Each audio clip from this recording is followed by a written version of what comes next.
learn, but you used to see me, sindio? Those 3 days, sindio? Okay, my name is Chege Kamau, and I am a youth mentor. For my mentors that nafanyanga, they are above 15 years kwenda mbele, watu wa university, watu wa form 4. But I really want to share with you something. I am a lawyer by profession, but that is not important now. What is important is what I'm going to say.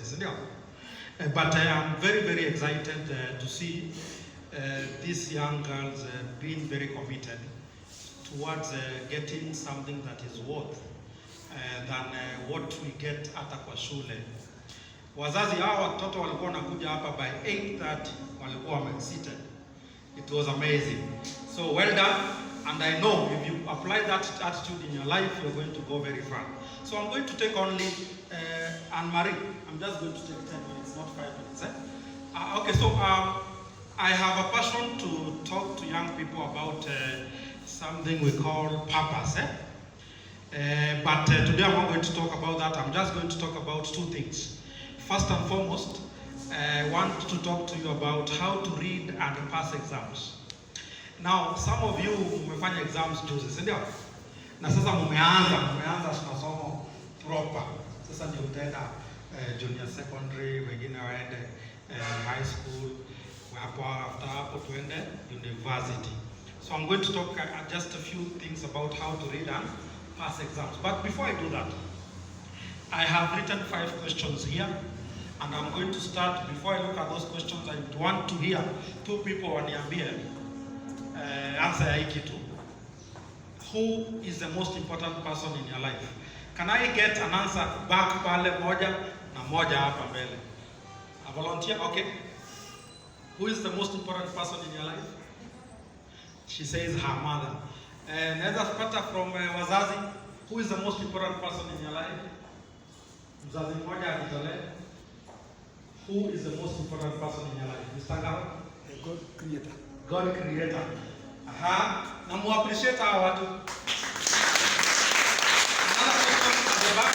Who is the most important person in your life? Mzazi mwingine mmoja. Yes. Myself.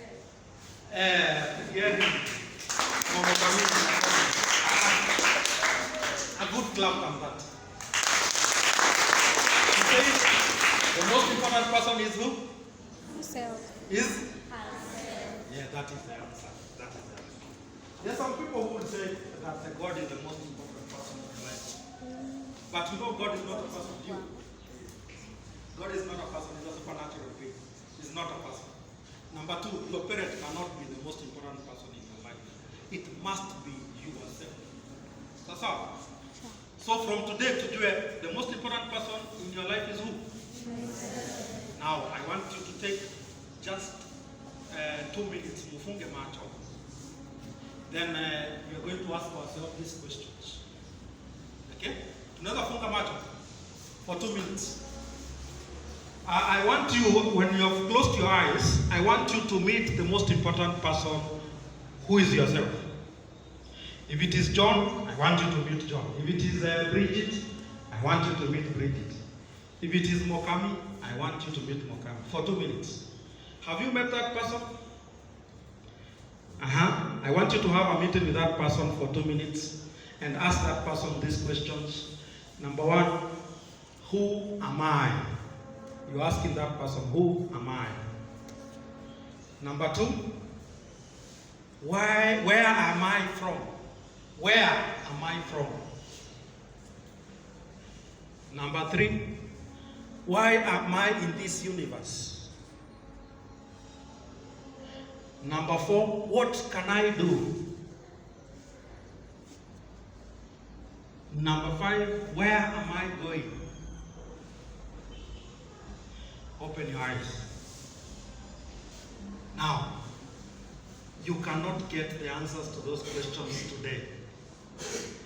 What I have introduced you to is a journey to self-discovery. So I want you, the girls who have attended our boot camp, kutoka leo, mwanze kutafuta majibu ya hiyo maswali. Who am I? Okay? This question ndio inafanyanga dunia iende round. This question, who am I? Ndio unaonanga kunatokea movie, kunatokea fashion, kunatokea music, because people are struggling with identity. People don't have an identity of who they are. Sasa. And what you went through for the 3 days was an introduction to starting discovering who you are. So I want you to continue with that discovery. Who am I? Identity. Number 2, where am I from? Can we get an answer for that question now, Sai? Somebody? Where are we from? Where is our source? Okay, the source, we come from God. So, especially when we know that you're a Christian or even a Muslim, you know that you come from God. So that is answered. I have answered it for you. Where am I from? I am from God. Your source is from God. Number 3, why am I in this universe? This question, 90% of the people in the universe have never answered it. Okay? Only 10% of the people have known why they are in this universe. This is what I teach. Purpose. Purpose. So what is your purpose? Why has God not killed you? Why did God kill your colleague when you were 5 years old and you are left to live? Why are you still living? That is purpose. You cannot answer that question today. You cannot answer it within 3 days. It is something that you start. And when you find the answer, you start your life. Of course, siku ingine maybe arrange for a seminar on purpose when you are a bit older, so that we can talk about it. Then number 4, what can I do? Again, during our boot camp, that was again an introduction to what can I do. This goes to asking, what is your ability? What is your talent? We are happy that CBC inaangalia hii maneno sana. Because nowadays, going forward in Kenya, you will be doing what you can do, what you love to do, what you are talented in. Then lastly, where am I going? This is destiny. Where are you going? So these are questions which I would want you to start asking yourself as you go on with life. Lastly, last question. Which is the most wealthiest or richest part of the universe? Yes? Ni mahali papi katika dunia hii kuko na utajiri mwingi sana. Yes? We said we try. Kwa bootcamp tulisema tunajaribu hata kwa shule, si ndio? Hata kama hujui unajaribu, wewe ndio utakuwa na answer. Which is the most richest part of the universe? Wazazi. The richest part of the universe. Yes? My brain. What? My brain. No, not the part of the body. On the universe, kwa dunia. Yes? Yes? Muappreciate sio hapo lakini anajaribu. The richest part of the world, universe. Okay, let me yes? Russia said Russia. I appreciate her. Not your prayer. Yes. Yes? Yes? Mama nasalimia. Let us clap for her. It is the kaburi ama cement. Mahali watu wanazikwa is the richest part of the universe. Why? Because in the cemetery, kwa kaburi, we get the most talented people buried with their talents. Number 2, we get the biggest dreams buried. These people never discovered number 3. They never discovered their purposes. So they went to the grave with their dreams, with their talents. And you know what? In the universe, we have purposes which are equivalent to the population of the world. How many people in the universe ama dunia mzima? We have about, I think, going to 7 billion. So it means that in the universe we are supposed to have how many purposes? 7 billion purposes. So it means that when you die and you're buried without discovering your purpose, tunaacha gap kwa dunia. Ndio utaona we have not discovered dawa ya AIDS. We have not discovered solutions to our problems because there is somebody who was buried with that solution or that dream. Sasa, and therefore, ladies, I want you, before muendelee sana kwa maisha, you probe this question na kupata jibu, so that we are not buried with our dreams, so that we are able to use our talents and dreams to better our universe. Sasa, now let me go to the last point that I wanted to talk about. That is how to read and pass exams. I want to share with you my experiences. Hii sio kitu ambao ninasema muende msome kitabu, nataka muende mchukue kenye mimi nimefanya. As a lawyer, I've done very many exams. Kuna exam ambao nimeanguka. Sasa, so I want you to pick that as you go on with your studies and apply it to your studies so that you do well. So, 3 things that you must do for you to read and pass exams. So, number 1, you must read and read well. There are some girls who are saying, that is obvious. You must read and read what? How do you read and read well? I want to summarize that. You read and read well by applying what I call 3 R's. 3 what? 3 R's. The first R inasema fast reading. When you have an article that you want to read or a certain material you want to read, ufanye nini?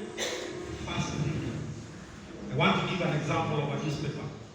Maybe unataka kujua newspaper ya leo yote nasitaka kusema nini. Sasa tukipatana na wewe nikuulize leo gazeti inasema nini, unanisummarize na unaniambia. So utafanya nini? The first thing utachukua hiyo kitabu ufanye fast reading. Fast reading ndio tunaitanga scanning through the material to understand or to see the deep ama the wealth of this material you are reading. So you do the fast reading. Kwa hivyo kama ni biology unafanya ile notebook ya biology unafanya fast reading. It itachukua about not more than 15 minutes to scan through the notes. You do the second reading. We are saying 3 R's. First R is fast reading, which we called what? Skimming or going through haraka. Then number 2, you do second reading. Second reading will take time. If you are studying the body parts and the science, secondary utapata ni biology, hiyo utachukua time because you want to understand that content. So you do second reading. Then the third reading. The third reading now comes in to summarize what you have gotten in your second reading. When we were studying, tulikuwa tunafanya hiyo masomo na pia tunafanya kitu inaitwa summary book. Lakini siku hizi nyinyi mko na bahati. You go to school with big books. Kama A4. So what you do when you are that reading, you do what summaries with a pencil hapo kwa margin of what you have read. That is what you say reading and reading well. Wakati wa exam, you're not going to read all the bulk notes that is in the revision. Utakuwa kusoma nini? Summary. Kwa hivyo inamaanisha that you just need 1 hour to prepare for an exam na uende ndani. Sio kusoma the whole night. Sindio? So that is read and read well. That's the first thing that you must do. Number 2, when it gets to the exams, we are now doing how to pass exams. Tumesema number 1, read and read well. Number 2, you must have 110% confidence. Sijasema 100%. 110. Before you get to the exam room and when you get to the exam room, you must have what? 110% confidence.